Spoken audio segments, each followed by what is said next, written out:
I don't know. Naman's kind of poggies. I feel like I I trust know Naman he on like is. any hero. Nah, not any hero. You know, I reckon? I don't Some know. heroes are beyond redemption. Beyond Redemption, the Earthshake is one of them.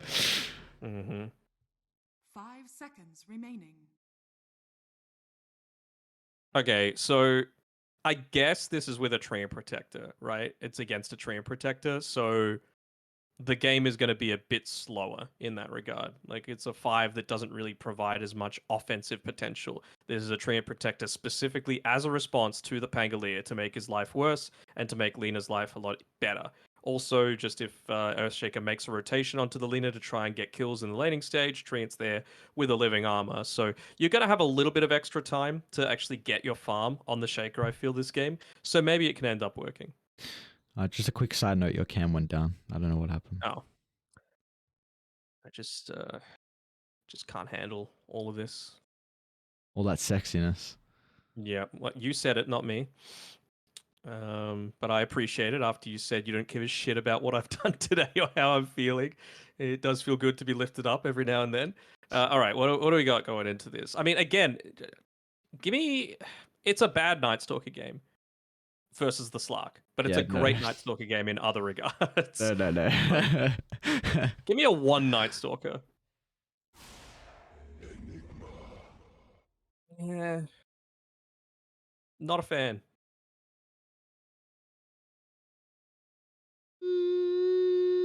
Not a, Guess Slark doesn't have the easiest time dealing with it in lane. yeah, not Disruptor. Like, that's very awkward. 10 seconds remaining. I still don't like it though.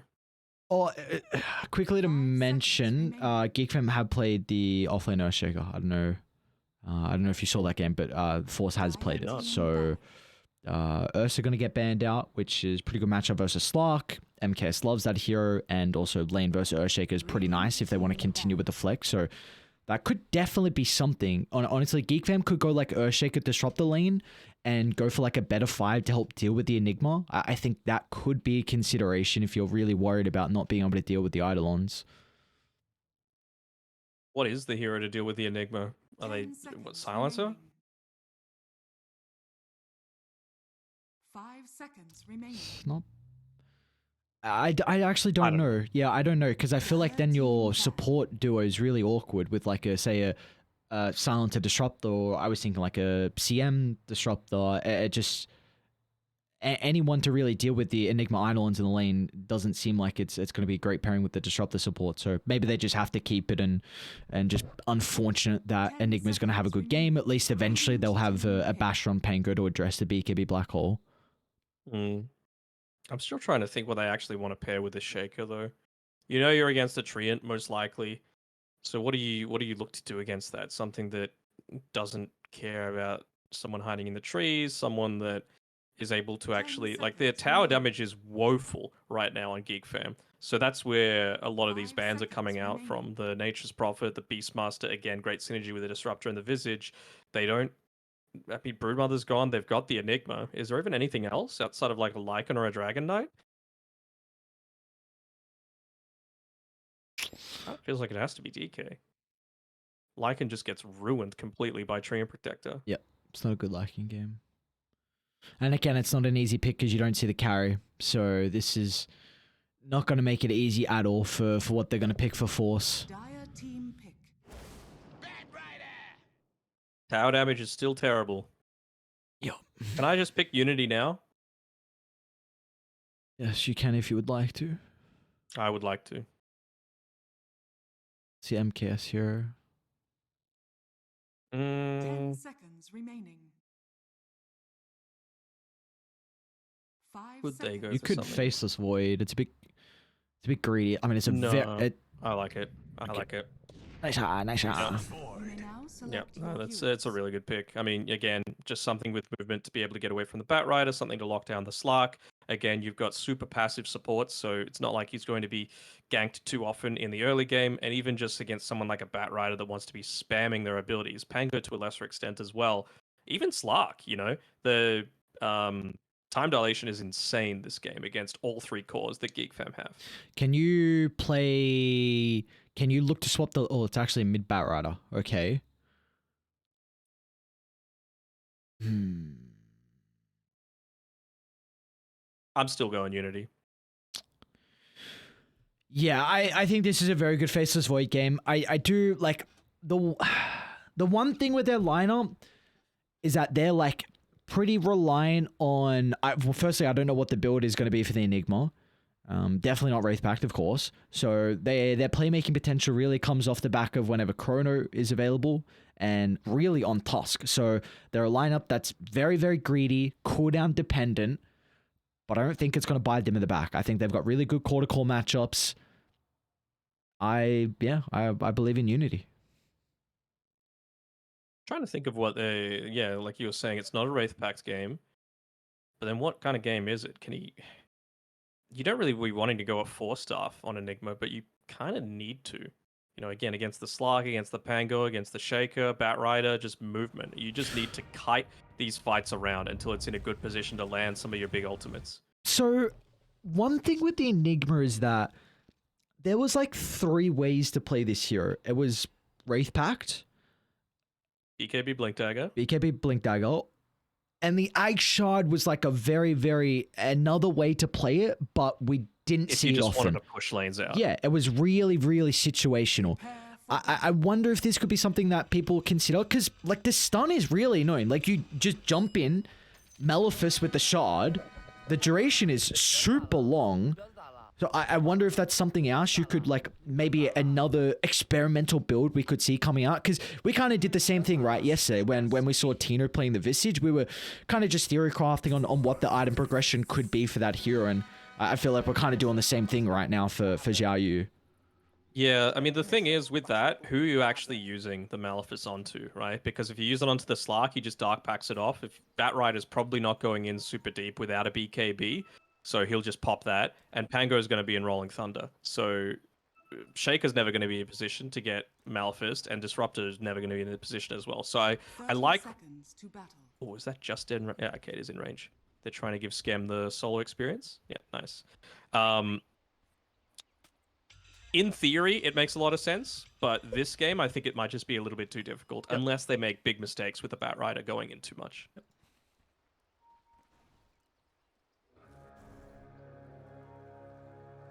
What do you buy then?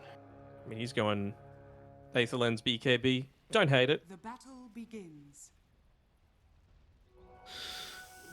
So we are both on the Unity train, but if we do kind of take a moment to look at GeekFam's 5-man, what needs to go right? Like, is there one person in particular that has to have a really good lane to put them in a position where they could take this game? For GeekFam to win the game? Yes. Give me a second to look at the lanes one more time. He's got that, he's got that. I mean, top lane isn't the strongest lane for Unity, right? Like, it's a great Faceless Void game, and it's a great Tree and Protector game considering how they drafted in terms of, like, what are they going to be able to do in terms of macro play on the map. They've got the Quelling Blade to be able to get rid of these trees so that LWW isn't going to have as much to play around, but they're recognizing the fact that, all right, well, they don't actually have any stuns, so what Narman can do is just what he's doing. He's pulling the creep wave. They're not going to be able to stop him. He might be able to get a block off onto both camps. Oh, never mind, actually, he's been able to pull one creep there to be able to stop this pull, so nicely done by LWW.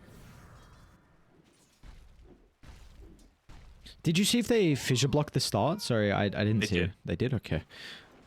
Not sure if it was 1 or 2. I also saw Xiao Yu use Demonic Conversion onto a melee creep instead of the ranged, which, I mean, I'm not sure if that's the way to do it, but maybe there must be a reason for him to want to do it that way. How is his lane looking at the moment here for Xiao Yu? Pretty comfortable. Don't think it's going to be too much pressure. Kind of... No, there's nothing that a Slark can do against these Eidolons, so maybe they just go for the hero instead. Tempting that at the moment. Xiao Yu getting pushed back a little bit. Celad's going to put himself kind of in front of the Enigma so he can hide behind. But the Glimpse back, they actually bring him down. Very nicely done. So, alright. Maybe this could be, like you said, how you just play the lane. You just look to kill the Enigma. Like, Scam goes on him. If you got a little bit of distance in the lane, then you get the Glimpse back.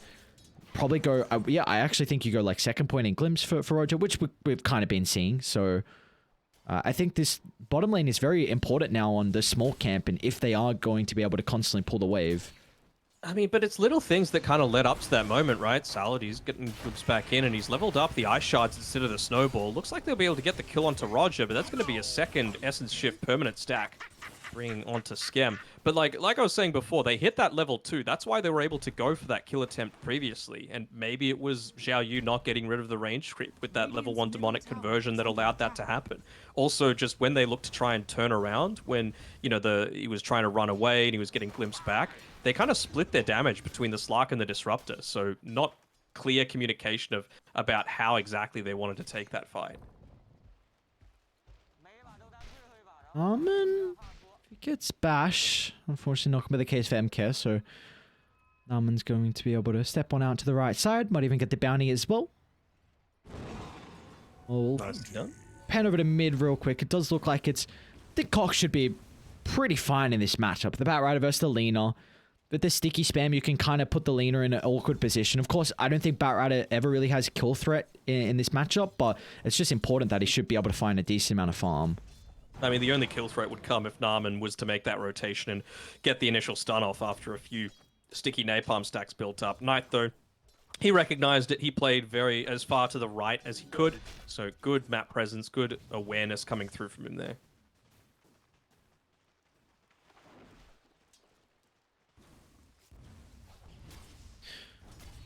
Overall, though, does look like the lanes are going pretty well for GeekFam to start this second game.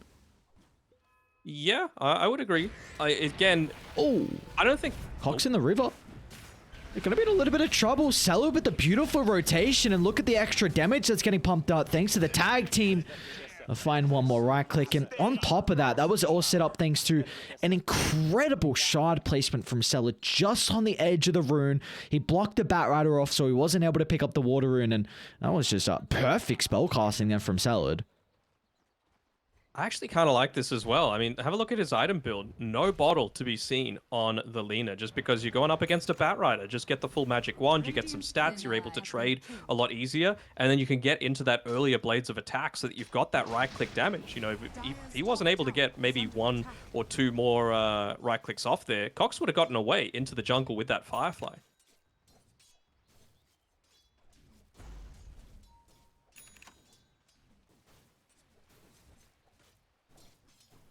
Again, it's... My issue is still there, though, right? With what they're going to be able to do after this laning stage. I feel like GeekFam have come out of this laning phase a lot better than what I was expecting, but I'm still worried about what they're going to do to be able to defend these towers. You know, we've got already the 1 point into the living armor. Of course, he's only level 2 right now on LWW, but he's just going to be spamming that out. You really shouldn't be losing too many towers, and you need to be giving even more emphasis over onto probably the 10-minute siege creep wave. You know, make sure that the waves are set up to be able to respond to that accordingly so that you're not being pressured in multiple lanes at once. Bottom lane. So it should be able to snowball into the creeps. So, force that one out. A couple abilities changed. I wonder if they're all top lane or WW in a bit of trouble at the moment. Force has already used his shield crash and swashbuckle, so we'll be lacking the damage to get that kind of final blow to get rid of the Train Protector. We'll be... Keep chopping those trees, though. Yeah, that they do indeed. He's using it sparingly at the moment, Force, and I feel like this is one of those lanes where you just need to spam it. You can't give that dual melee lane freedom to be as strong as it has been so far. WW? What's he want to try and do with the invis? He's scouting out Narman at the moment. I mean, Narman was there when he picked up the invis route, so he knows. Well, they might actually make the attempt. Firefly just expires. Cox will get a little bit of distance back with the Flame Breaker. It's going to be on Nama to hold them back with the Fissure, though. Beautiful interception out of the Earthshaker, and now Skem's going to rotate as well. They should easily be able to get the kill onto Knight under the tower. He's even going to use the Shadow Dance for the bonus movement speed, but the glimpse is there. Perma Agi once again, and Cox also gets the double kill as well, and they got a catapult. This might be a little bit of damage. They even pulled the creep wave. No, someone needs to take the... Oh, no. Okay.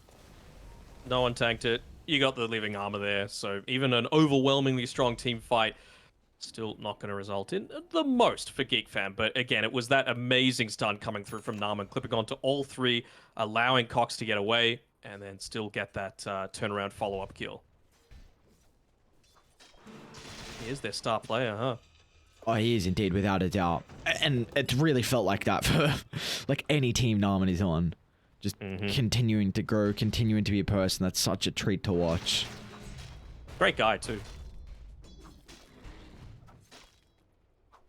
I'll have to believe you on that one. Narman, great guy. Radiant's middle tower is under attack. See, Let's get a free kill there onto Roger. Yeah, very close shots. This time just a little bit short. They even bring the Treant Protector down as well, but tower, not going to be easy for them to pressure, of course. The Enigma's timings are very different to what they used to be, so... I mean, hero that you'd expect to be able to find a lot of damage in the tower, you know, with the Vlads early on, but... might be pretty different now. He could still do it for sure. I mean, those Eidolons are an absolute menace. They might be a lot more killable, but if you leave them alone in the lane, they still do just as much.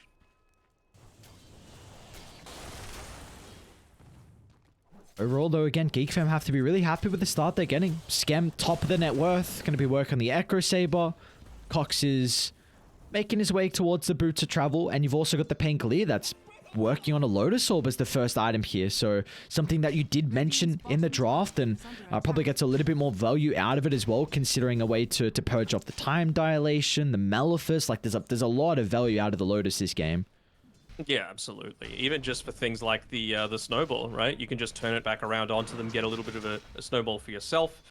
So I feel like there is a lot of ways for us to be able to work. It's actually going to be such a fast Lotus Orb. Holy crap. Straight rush, and they're happy with the farm they're getting. So what do we want to see? Because we've got all the ultimates at the ready here. I guess the supports don't have the tomes at the moment, but the cores do in particular. So with a slow-paced game, often you kind of look at the ultimates to maybe help get some kills. Are we expecting any movements out shortly? Not really. I mean, I feel like Unity... Oh, mid lane, actually. That's the movement Fissure in, but as soon as they see Salah, they're a little bit cautious about going for Knight. I think Unity are in a position to play a little bit more around those 10-minute siege creep waves, right? Because you're going to have the Lina, very fast lane. damage, that's able to get output. Okay, sorry. I thought he was just going to jump in Chrono because Lina was TPing. Probably what the communication was all about. Got Salah just sitting in mid lane trying to soak up a little bit of this. He is going very deep, though. That's such a awkward shards and fidget placement, but Skem's able to get some perma agi. Interesting rotation, but I guess around the 10-minute mark to help get the kill and then secure the power rune for Mr. Cox. Yep, and then you've got, again, bot lane. If you leave this for Enigma, he's just going to start pushing. And, well, with 4 people revealing in that mid lane, yeah, it's unfortunate that the Tusk had to die for the cause, but it's a lot of damage. It forces a glyph out, and this is prior to that seed creep wave as well. So maybe now they're going to look to make a play around the next demonic conversion if they're able to get it. Cox is just hoping Zhao Yu steps a little bit too far forward down bottom. Yeah, he held his career with the Boots of Travel on it just to make sure that he might not have any vision, that he doesn't catch him out. It's going to get delivered now-ish. He's still microing it, just making sure that his position isn't revealed. Trying to go through the fog as much as possible. An extra little bit of movement speed could really help. Now, he really wants to get this push happening, Zhao Yu, but he's playing the lane correctly. He's playing on the right-hand side. He's going to go for the attempt, but it's telegraphed. It is indeed with the black hole. No hesitation, but the Fissure's going to be able to cancel it. Echo damage from Narman, but still, they're able to find the kill in the end. As MKS even wants to rotate down to bottom to get involved in the fight. Just a little bit out of range, so only 2 points in the time walk. Fortunately, won't be able to save this siege creep as well. Narman making sure that one goes down. They should still be able to take this tower. I mean, any points to the Midnight Pulse? No. So they're not going to be able to take out these trees. But there still should be plenty of... Oh, unless Narman's really, very clever. Even forcing the Chrono out. Yeah, I mean, he is just playing amazingly well. Slark's TP's going to get cancelled. Rest of the boys are coming. Narman's not dead just yet. They'll finally get the kill. Time Walk still being on cooldown, and now Roger can drop the Static Storm. All the ultimates used just to bring down MKS. A lot of hate and emphasis, but at least they're able to shut down the carry, and now they'll go for Xiaoyu as well. A glimpse just in the nick of timing to be able to cancel the TP out from the Enigma. They need to deal with the Eidolons afterwards to help keep Roger alive. Instead, it's going to be Cellar that punches him up into the sky, but he too will be sent packing into the grave as GeekFam protect their tier 1 tower. Yeah, a bunch of weird mistakes, you know, going through. Naman just outplayed them there, forcing a lot of big abilities which probably didn't need to be used. You also had Lina just, again, sitting back, farming, being a little bit more passive. Obviously, she's incredibly squishy until she picks up that BKB, but that was one of those big timings, those ebbs and flows that we keep talking about where, you know, you've got your siege creep up, you've got the Eidolons available, you've just forced a big rotation previously, and you should be getting these super easy kills, but instead, you just don't get that same turnaround, and it's another great Fisher by Naman that enables it.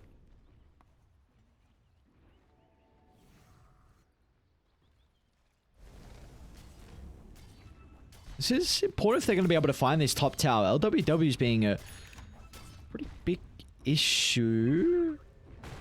And, well, they should be able to deal with it. Meanwhile, Unity tried to smoke to bottom to get the Batrider, but unfortunately, they're going to see him up top, killing off their own position 5, so that smoke will not pay off for Unity, and they'll also lose their tier 1. Now they're just trying to get something in response to it. They're like, all right, well, we'll lose a tier 1, but let's at least make sure that we're taking a tier 1 in exchange, which they will probably have the lineup that's much stronger to be able to do so, so they're not going to be the happiest with this trade. It's still something that just had to be done, though. Force? Oh, he snowballed onto the creep. Good, nice. Nicely done from Salad. Oh, that was beautiful. Very, very nice. Not wanting to give that Lotus Orb the value at the very beginning of the game. Little plays like that is what's going to bring Unity back. Oh, MKS is going to be in trouble. Glimpse back into the Static Storm. They might need the Echo Slam for the follow-up damage. As with that ultimate drop down, the TPs would just be a little bit too late to protect the carry. So in the end, GeekFam happy with the exchange across the map. And Roger giving the tip straight back to MKS after what happened at the end of that game 1. To see that the banter's alive and well. They might be looking to go for another dive here onto Salad. They're going to be cautious about the black hole, yeah. No hesitation onto Xiaoyu, and Salad's going to live as well. As GeekFam, a little bit of a misstep there. Power of that Aether Lens, right? So deceptive with the range that you're able to get onto that black hole, and even just the mini Blink Dagger in the Tumbler's toy. It will smoke instantly, though, from GeekFam, so still feels strong enough. They'd love Knight. They would love the Lina, and they're going to be able to find her. BKB still is available, and Knight's actually going to look to turn it around and look at the damage with the help of the tag team. And Knight can now stand firmly in place to be able to bring down with the Earthshaker. Force gets one stump, of the Fissure just expires, so he can't get the bounce back. And now MKS, the Chrono hold them down. The Overgrowth as well for good measure. No value out of the Rolling Thunder at all, as Knight is laughing his way back to base. Very, very nice win coming out there for Unity Gaming, bringing that net worth lead back down to from 4K down to 1.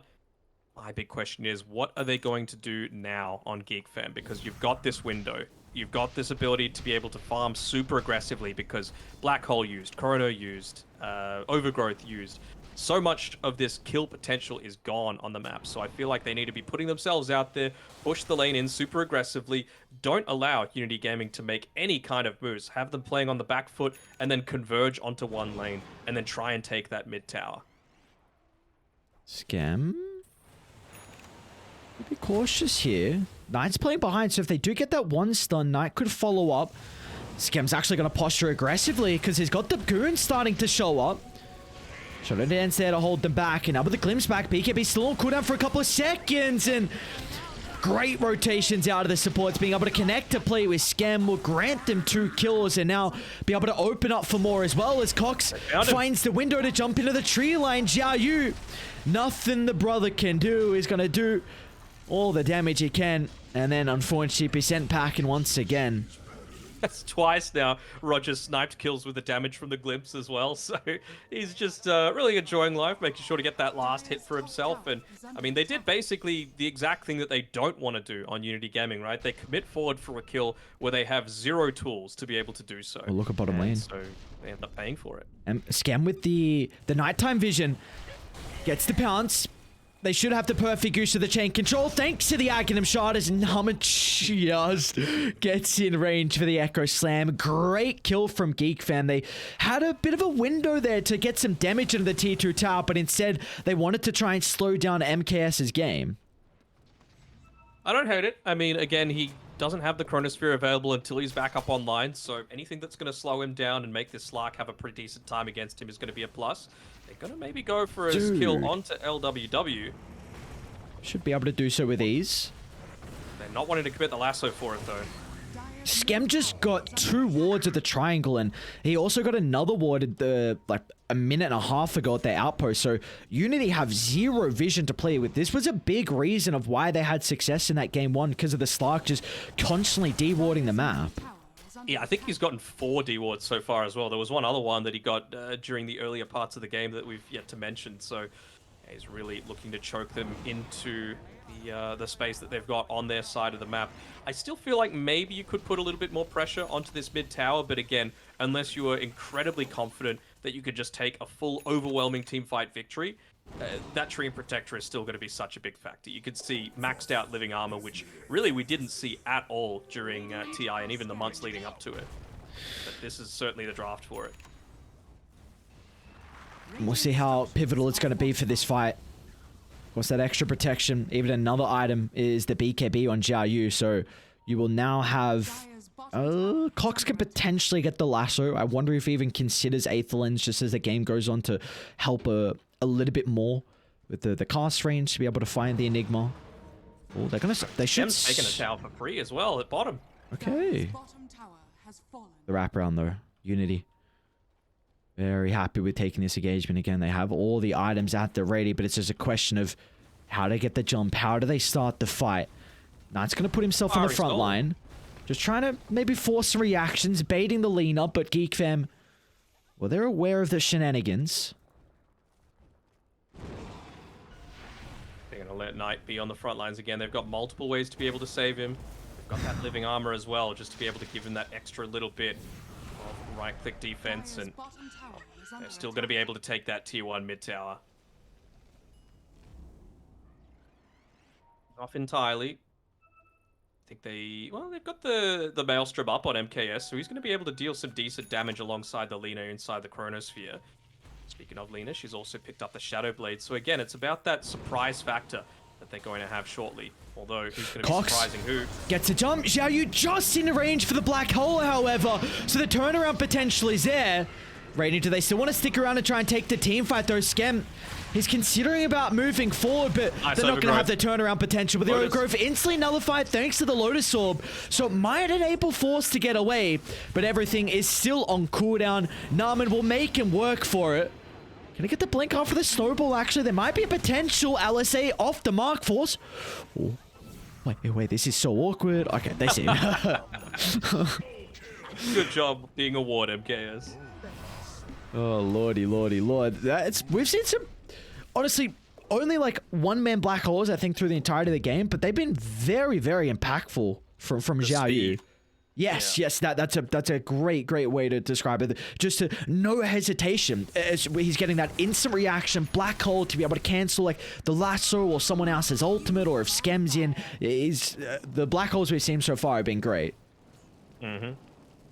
Always seems to be like in position before the gank attempt even happens as well. Like, he doesn't need to wait for the full TP to be able to make that response happen.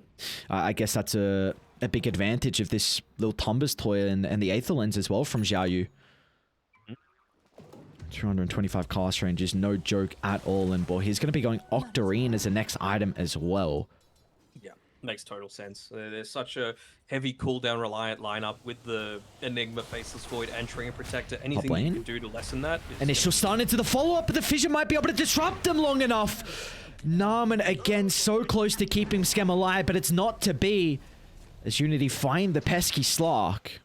He just got his Blink Dagger delivered, so he was thinking that if they did look to continue moving on forward, to respond to that, instead going down bottom, maybe going for this 3-man smoke, trying to find out a much higher priority target in MKS, who's being scouted out by LWW at the moment. Yeah, great positioning from the support. They still might be able to catch him though. Potential drag back into the Static Storm. They're even going to utilize the Echo Slam as well. No messing around as GeekFam. Well, they sense an opening to drop the ultimates and guarantee themselves some kills. The thing is, though, what are you getting off the back of this? They had to use big ultimates, like we were saying, Static Storm, Echo Slam, Flaming Lasso, and sure, you get a couple of kills, but what's it actually leading into? Tier 1 tower, not going to be going down. The wave is pushed far too deep to be able to enable that, and Xiao Yu, Salad, they can just move on forward, throw out the ice shards, clear out the creep wave really quickly.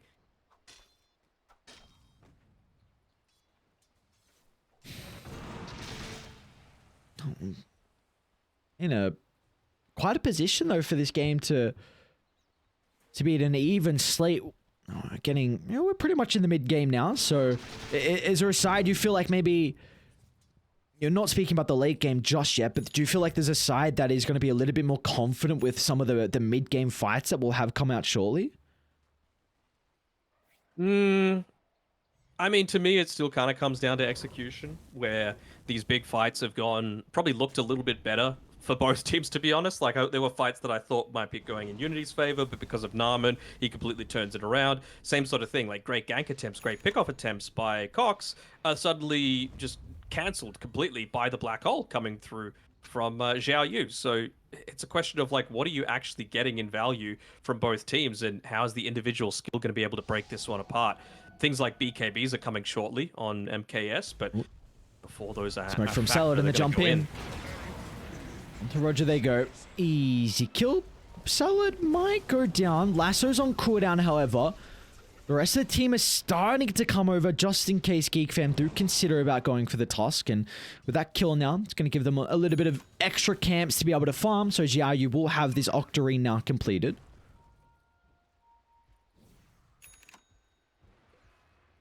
I'm still trying to think about... I know it sounds kind of extremist, but like, how are GeekFam going to win this game? How are they going to push? That's my biggest issue. Like, you're still going into a Treant Protector. You're still having to deal with all of this, and without amazing ways to shove out lanes, right? Like, you are going to need to be really committal on Cox to do it with the Firefly. Slark, not the greatest at doing it. Shaker, not the greatest at doing it. Disruptor, not the greatest at doing it. So you're always going to have lanes shoving in towards your side of the map. And, I don't know, it feels pretty challenging to me to ever kind of get a solid foothold onto the map, despite the fact that they've still got the win probability in their favor and the net worth. I think just the one advantage for them is, again, the vision game that we kind of brought up earlier, with the Slark being able to D-ward, so... On smoke. In the river, who's got the high ground advantage? Salad, instant jump in. The shards and fissure might be a bit of an issue for the Rolling Thunder, but still they're going to turn to the other boys on the back line, as Narman will be killed off. Can they get any more out of this, though? He actually looks to buy back. This could be a decent fight if they get more than just LWW, and unfortunately that's not to be.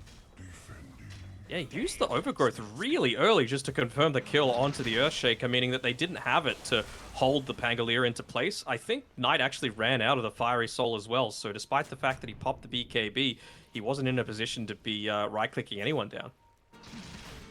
They're looking to choose to go into Roshan. You think they got the damage for this? No, I don't think they can force this without Essence stacks. They've got a really good ward on the cliff that still scouts out Narman, but they also see Salad as well. Reaction tower from the Tusk is going to be able to get out inside the river. Xiao Yu, he might be in trouble though. What have we got going on? Oh, well, attacks. Who's in trouble? Ooh. Narman needs to be the target that dies. I mean, he used his buyback previously. If you're able to take him out, I mean, the fact that they've been able to reclaim the vision and get a kill, all while stopping Roshan, is a big win coming through from Unity. Double wards removed. Cox. Oh, trying to find the opening. Yeah, bait out the Lotus Orb, maybe. And again, look at the lanes. You've got Lena pushing in top. Still super capable of joining in at any time, especially now that she's got the Boots of Travel delivered through to her. Bottom side, they're going to show the Bat Riders down there, so I wonder if that triggers them to make a move now on Unity Gaming. bot pushing, mid pushing. That's what the tag team's useful for, right? This This is going going to to fall need to fast. be an amazing play coming through from Narman, like the biggest echo slam of his life, if they're going to be able to try and save this.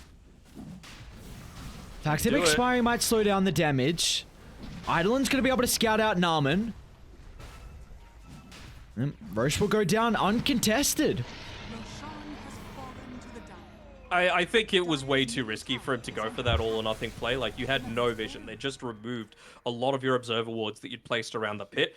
He could have very easily gone in and landed a pretty good Blink Echo, but you just don't know, right? You don't know how many people are there or who they caught out. Just a Treant Protector, nothing crazy.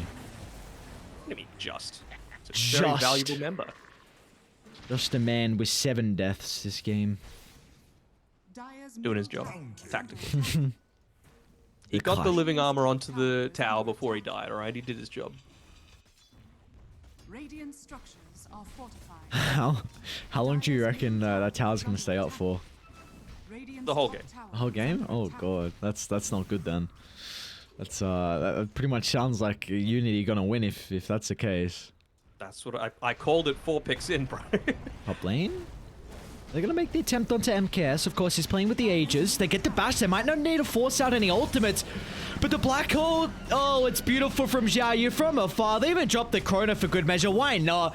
All the ultimates they would need to secure both the kills, but Cox should die, and in goes Narman though. A pretty big Echo Slam with a turnaround potential, but all they get is just the Tusk. Not the biggest kill. Narman is well into the tree line. MKS in hot pursuit. Skem's gonna be cautious. Overgrowth to hold him down, but he's got the Shadow Dent to buy some time. Even the Depth Shroud if required. It can pounce away. Skem will be chilling for the moment. And Disrupt to change things. Coming off onto the side. Oh, still save the BKB there on Knight to be able to get away. And that's another overwhelming team fight victory. Multiple ultimates used by both teams, but Unity once again coming out ahead, getting the tower, retaining the Aegis. Everything going in their favor right now.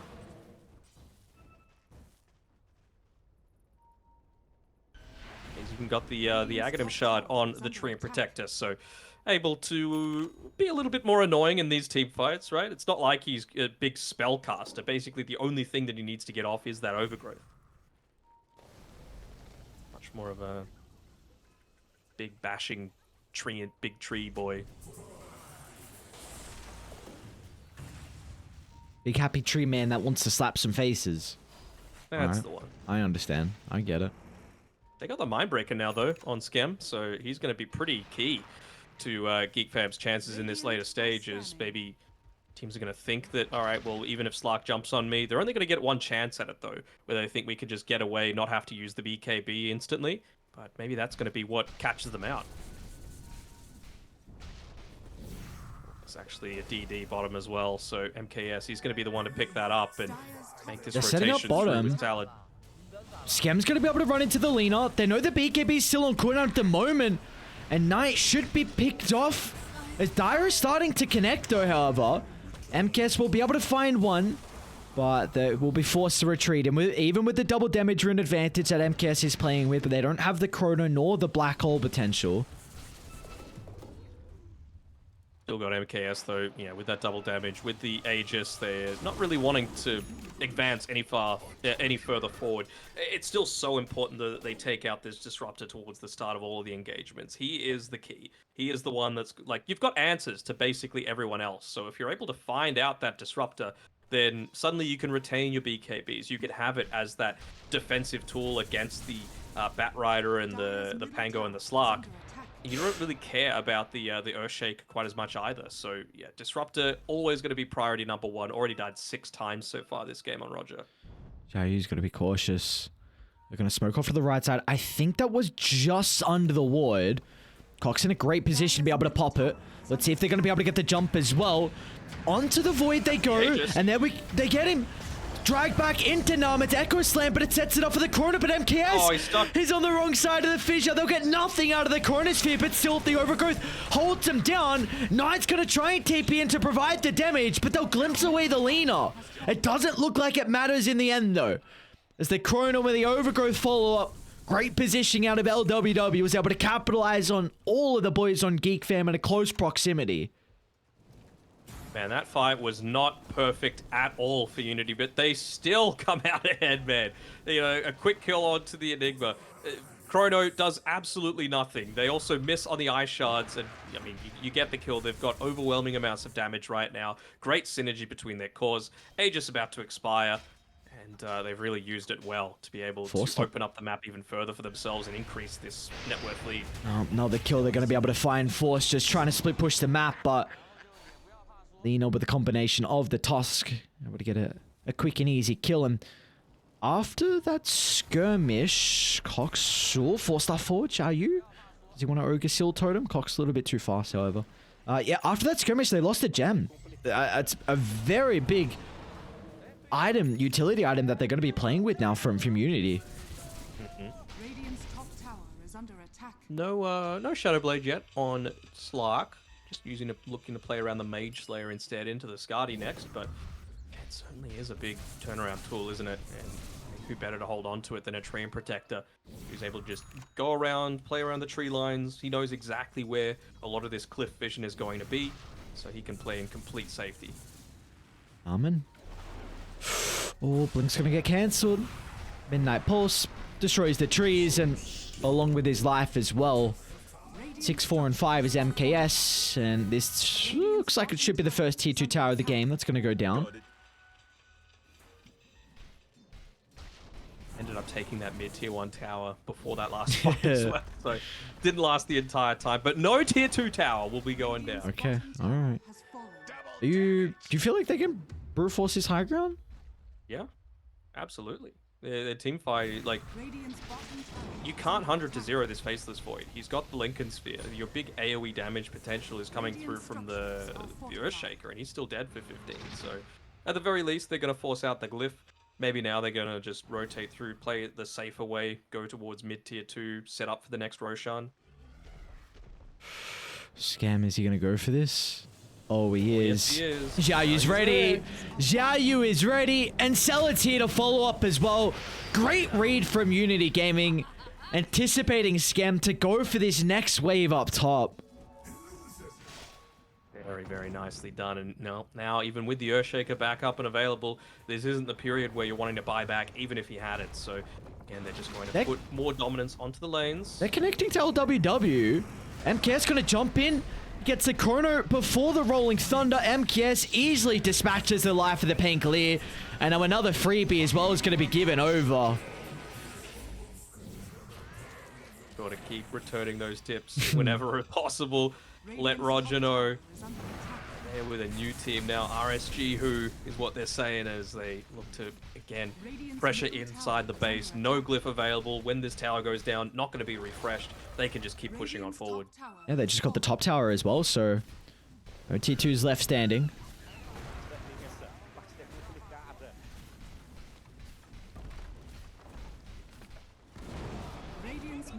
Very tricky position for GeekFam to be in. I don't know if I'd say it's an insurmountable lead, but it's getting pretty close to that. I mean, they need to have the greatest team fight of all time. They need to take the second Roche. And then probably, honestly, another 2 or 3 big mistakes to come through from Unity to allow them to take a tier 2 tower to maybe try and set up inside of the Dire jungle. There are so many things that need to go right. Smoke up. Let's see if it's going to go right this fight. Cox. A jumper to the middle, and MKS, though he doesn't want to play around, pops the BKB. He's going to try and look to TP onto the high ground. They will at least get LWW. The Treant Protector is going to go down, but of course not worth it at all. The smoke that they find. Now they do have a nice ward on the high ground that also sees the Tusk. Glimpse back into Skem's jump cell. It's going to be able to get some repositioning. Blink up after the snowball, but Namen, look who they've caught. It's the Enigma that they can drag back, so another kill for them to find, and they're not done just yet. Scouting out Celad. Flame break to push him away. Looks like poor Tusk was a nice escape previously, but he will not be able to replicate that. Yeah, and they're big kills, but Static Storm, Echo Slam, Lasso used, and look at the creeps. They're all pushed forward. They're all just constantly in a position to prevent any kind of pushing from happening. And by the time this top wave gets there, yeah, it's a big creep wave. Treant Protector's going to be back alive, so you could just set yourself up, get some safe vision, put up the living armor, and then you're golden. are scanning.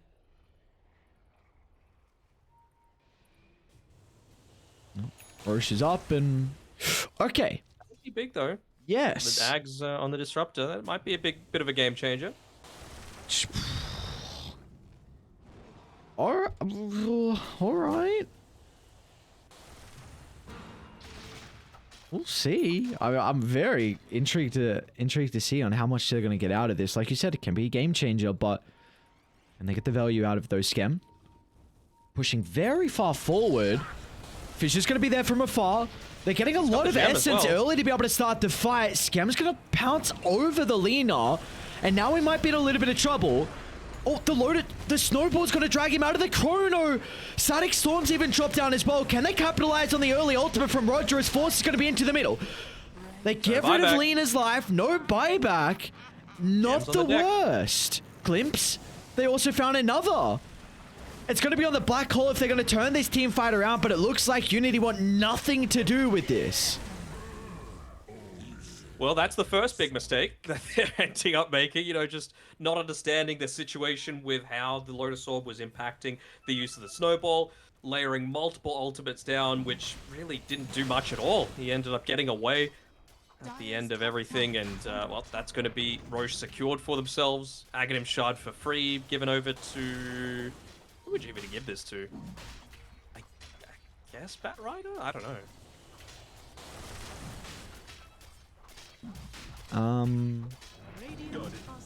Yeah, I don't know. What are your thoughts on the MKB picked up for Void? MK's had the butterfly queued up prior, but we're gonna go MKB and Radiant have no evasion, maybe anticipating Schem to consider a butterfly? Maybe, but I think it's just a little bit of that extra damage coming through. You know, it just syncs up really well. You've already got attack speed inside Chrono for the Faceless Void. Jump onto the Bat Rider, but the boys are nearby. Radiant, they're in a great position to be able to follow up, and now off to the right side with the Fissure. Onto two, Static Storm and Echo Slam, GeekFam. Whoa, momentum building. This game starting to get interesting as they'll get another kill as well. This is looking spicy. Yes, it is, and even just the use of the swashbuckle there at the very end of the snowball, making sure that he's not going to get that free blink away at the end of everything. So GeekFam, they're outplaying them right now. The movements are on point. They're finding out people that are trying to shove these waves in. Schem, he's looking to use that Skadi now, converging safely in onto the mid tower. The Treant Protector, he's got the living armor available. It's already on the tower. But is it going to be enough to be able to protect against this? They're even popping the glyph already. Not sure if that was needed just yet. Uh-oh, Danog, your prediction of the tier 2 not going down. I mean, I also said that they just needed to not make that many big mistakes, and we've seen two huge mistakes in a row. We have indeed. So now they can get some outpost control, which is going to be huge for them. They gave double tome over to Lina, which is very, well, of course only one, but very interesting. Level 25? Yeah, but it's... Do you feel like it's that impactful, this game? I mean, extra. It depends which one he goes for, right? I've seen a lot more Linas lately go the pure Laguna Blade damage. The left talent? The piercing? Yeah, I've seen the same as well. I guess against this Slark who's got a Mage Slayer, it's going to be kind of nice, assuming he's holding on to it. Alright, smoke off from Unity. See what they can do. This net worth lead is being cut down, and one lost fight could spell disaster for them. Smoke on smoke. They're on the low ground though. Schem's going to move him forward. Smoke pop. The jump. He gets a connection. Fisher's going to hold them down for the moment as well. An awkward start to the team fight. Roger unable to get much out of it. Look at the turnaround. They'll deal with the first life. Krona's going to be out as well. And Knights onto the northern side. The lean is damaged. It's just too much for them to handle the team fight. The black hole as well for good measure. And now they can try and catch up to some more members as Naaman will not escape inside his own jungle. Attempts a TP, but the bash is there at the buzzer to stop him short as Unity Gaming. Well, the momentum was starting to slip out of their favor, but one fight, and now they can look to walk it down and get some objective damage. And you just see how much you're able to get. Like, there were so many bashes that ended up happening as a result of MKS being in there with that Chronosphere talent. Of course, the value of the MKB as well when you're hitting that damn quickly. Combine that together with Tag Team, it's just a huge amount of burst that they're able to output. The important thing is, though, that they don't get too overly keen. They had to pop a lot of spells, a lot of cooldowns to be able to make that happen. Even with the Octarine Force, getting a little lucky there with the bashes. Double bash force. Joss is able to get out. That's a lot of buybacks, though. Skem finds one. Not the most valuable target. You need some cores after all these buybacks. You need to get so much more out of it. Cock's gonna try and move it to the right side. Glimpse back into the Static Storm. Scepter. Beautiful way to be able to prevent any escape from MKS. And well, there we go. That's what they needed. They needed some bigger kills, and they'll find it with the Void. Oh, yeah. Actually, Skem? It wasn't enough just to get little bits. Does he have the gem? No, he doesn't. Oh, actually ends up popping. Even though he was kind of hidden at the moment. Almost got the blink off that fissure just at the nick of time. Alright. Fissures have been real solid too. Yes, sir. Even just things, small things that aren't necessarily as eye-catching, like catching Lena at the very tip of it, making sure that even though she's not the main target of a lot of the aggression, you at the very least get a BKB out of her or completely lock her out of the team fight in terms of the turnaround damage. So their buybacks for 50. Their objective taking is much better now that Skem has this level 25 talent. Oh yeah. We see if you take a fight inside your territory, once you get to the enemy side, you will still have essence to play with. So these towers will go down pretty fast. Pop the glyph for it. Much better timing for this one, making sure that it's able to clear out mid and bottom lane. Oh, never mind. Couple of range creeps still there, preventing the backdoor protection from kicking in. Could maybe on Salad look to have him just launch out the Ice Shards to clear out those. The Nature's Grasp is going to do the same thing, but they still end up getting a tier 3. So refreshed the cooldown on the glyph there. Oh, they're going to double back. They just lost their ward, though. Gotta be so and cautious, going man. up against all these ultimates again. Yeah. Like how many buybacks are in this game? That's what I want to know. Well, 3 heroes bought back on GeekFam prior, so if these heroes died, this game's just over. So this is a fight that you can not make any mistakes. Yeah, the only one that has even the potential for buyback on GeekFam is Roger, and he's still 140 gold short. They're gonna smoke it down the lane. Knight will show. Drop on the high ground. I think they got a glimpse of Narman. And this is a big kill, man. Narman has been so vital to their lineup. Jump in. Narman's in trouble. There's nothing they can do to protect him. Someone needs to go in. It's going to be up to Force with the Rolling Thunder. They haven't brought him down just yet. Chrono's going to be laid down. Clips onto 2. And now MKS can turn to deal with the Pangolier. Bashes galore. Black Hole set up. And that's all she wrote. Diebacks are all out. They can walk it down. The creeps are pushed out. The Brutes of Travel are going to the lanes. And it looks like Unity should be able to 2-0 this series. They should be able to. I like the composure from Knight as well. He made sure to use that very quick Boots of Travel to the mid lane to make sure anyone that was solo pushing it out was going to be punished, but didn't go into the base on his own against a Bat Rider that still has the lasso available. Waited for the rest of his team. You've got this huge wave coming with you. There's no way that Roger's going to be able to defend this on his own. Come on, Roger! Not a chance. Come on, Cox! Oh. Tough scenes. And yeah, G's are dropped. Wow. Unity Gaming able to take it to the boys on top and get the 2-0.